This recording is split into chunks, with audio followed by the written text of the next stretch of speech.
welcome you and all to another episode of the Global Latin Factor podcast where we talk about Latino everything. I switched it up, I know. We're going to keep it excited today because y'all going to like this one. Check it out. If you have not subscribed to the channel, now is the time. Go ahead and subscribe. It's free. Carlos coughing over there. I don't know what's the business. You good? You need some water? We got water. All righty. Subscribe because it helps us a lot push the Latino content on YouTube so we can be seen everywhere. Because why? We're one of the biggest communities out there. We need your support. So subscribe today. Today we have an amazing individual. He is born in La Paz, the highest capital in the world, Bolivia.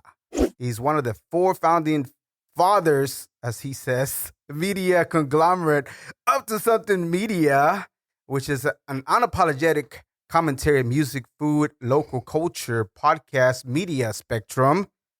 Diego Escobar, a.k.a. Bolivian Bulldog, a.k.a. the brave Bolivian. En la casa. You did your research. Dang, that was... How you doing? I'm good. Thank you so much for having me on. That was an amazing intro. You're welcome. Thank you very much for being here. You do a media, you do different things. We're going to get to know all about that. But first, we're going to go ahead and get started with a segment that I like to call Preguntas al Chile. If you have not subscribed to the channel, I don't know what you're waiting Preguntas al Chile. Just Preguntas al Chile come with a twist sometimes. They're not the same thing. So if he did his homework, he might think he knows, but I got a surprise for him. I'm Check ready it out. for everything. Tacos o tortas? Tortas. Corn tortilla or flour tortilla?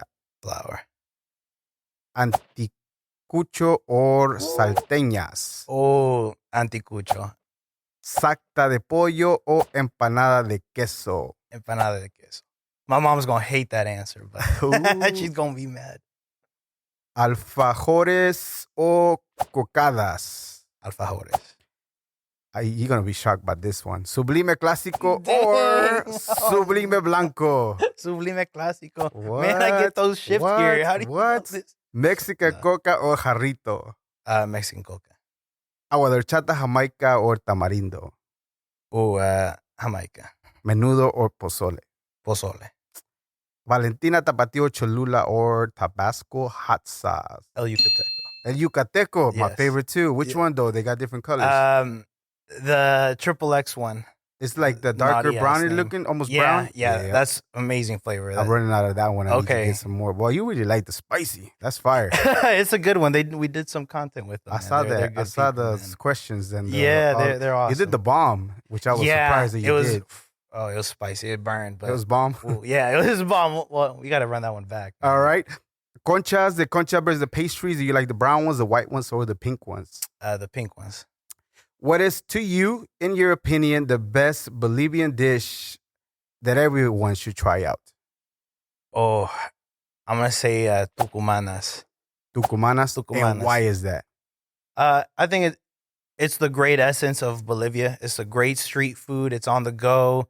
It's super tasty. You get a cholita serving it up. You got the sauces right there. You see all the other working people out in the city, and it's a good sense of the city, and it's just on the go. It's a very like salteña. You can find salteña stands, but to me that's home. I like the tucumanas. Yeah. And what are 3 places that anybody that's never been to Bolivia that they are planning to go one day? What is the 3 to you places that they must see when they go to Bolivia? Number 1, Salar de Uyuni. It's one of the most beautiful salt flats in the world. I think they even like recorded like some of Star Wars on there one time. But I was fortunate enough to go there with my family, and Nice. man, it was beautiful. Like the sunset reflects everything. Salar de Uyuni, Lago Titicaca, one of the 8 wonders of the world. It's a huge lake, but it's also beautiful out there. And then Plaza Amorillo, that's like downtown, just like the big plaza. Yeah. You know, they set up markets there on Sundays. You have movie theaters, restaurants. Everyone is out. You can find anything in there in the city, but Yeah. it's very cool. Tell me the first one, the name again. Salar de Uyuni. Salar de Uyuni, Carlos, you need to clip something about this one. So this It's one is a beautiful. dry lake that every so often when it rains, there's a shallow amount of water, but it looks like it's a whole freaking mirror. Like it's like beautiful, beautiful, beautiful, beyond beautiful. There's so many pictures, videos, content that people put out there.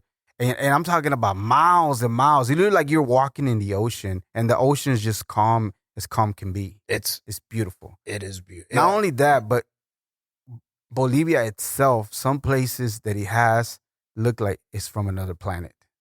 It does, man. It does. It does. And it's crazy because it's like, it's a landlocked, it's a pretty small country, and you got Brazil, Argentina, you got some powerhouses, some might say. So I think Bolivia gets overlooked, but then whenever you actually see, it's like, man, it's so beautiful out there, man. I want to go back. I'm trying to go this year. So yeah, be ready though, because it's so high elevation that you might have to catch your breath.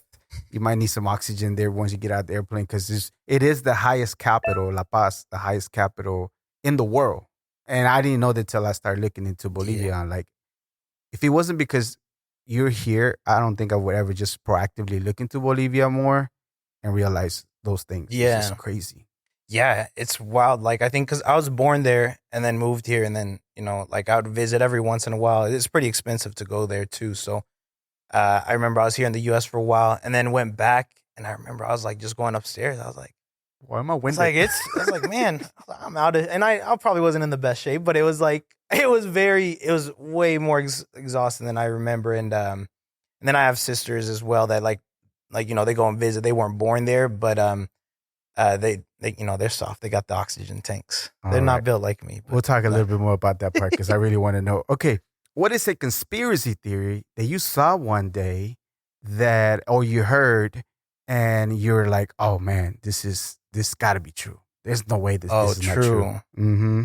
Well, I guess it is a conspiracy. I'm a big basketball nerd. I'm a big basketball fan.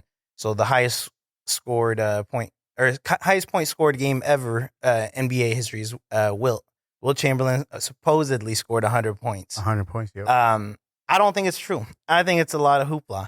And the reason I say this is because there's no video evidence. There's slight video evidence. Like highlights, but not really. Yeah, not game? really. I think they have them like warming up, and then like some radio, which radio you can add way later. I don't buy it. And then also which makes me think the most about it is, he was a terrible free throw shooter all through his career. Horrible free throw shooter. He's one of the best players ever, but a terrible free throw shooter. Like 40 to 50%. And then that night he goes, I think he hits like 27 for 30. It's like 90% to hit the perfect 100 points. I don't buy it. That is true. It logically doesn't make sense if his average is like 40, 50%. The counter argument is, I've heard it's, well, do you think in the 60s they were going to let a black man shine like this? And I'm like, damn, that's a very valid argument. But I think at that time, like the Bob Cousy's, the white folks in the NBA were already getting schooled. I felt like it was game over. But I don't think that he hit 100 points exactly. Or maybe that's when he realized that he was that dominant at that time that even it was difficult or hard. At that point, he was just like, I'm shitting even ahead of his time at that moment in time. But yeah, it's a good one. I never heard of that one. That could be. I'm very passionate about that conspiracy. Anytime I hear someone say, I'm like, oh my God, one of us. If you have video evidence, shoot it our way. The whole game. Please. We want to see the whole game. I want to see the whole game. No game. AI. Yeah, no AI. All right, check it out. When you hear the word Latino, Latina, I don't know if you ever heard Latinx term. What comes to mind first? First thing that comes to mind. Culture. Culture. Awesome. I would say culture for sure. Do you consider yourself Latino? Do you prefer to be Boliviano, Mexicano? Digo, not Mexicano. What did you say? No, I'm just kidding. Hispano, humano, human. What do you prefer? I prefer, but I don't know. I'm not really too picky. I'm not one that's like, I mean, I'll correct someone if they're like, oh, are you like Mexican. Colombian? I'll be like, no, I'm Bolivian. I'll let it, I'll say it one time. But I am Bolivian, Latino, human. I like the human. I feel like we do miss a lot of the times. It's like, while there is a lot of culture and there's everyone does have a background and where they're from, we're all still human. And, we got to make sure we treat each other as such. Absolutely. Yeah, you're right. That's correct too. Some people like preferences, but it's amazing that you're here to tell us about Bolivia from what you know Yeah. So growing up in Bolivia, let's start the interview part. So when you growing up in Bolivia, for you, what is life for you like? What did it seem to you when you were there? And So what area? Were you born in La Paz and grew up mhm. in La Paz or anywhere around? No, I was born and lived and kind of raised. I guess I lived there till I was 7, and then moved. Mm-hmm. But my time in Bolivia, it was a lot of fun. I felt like it was. I was surrounded by my family.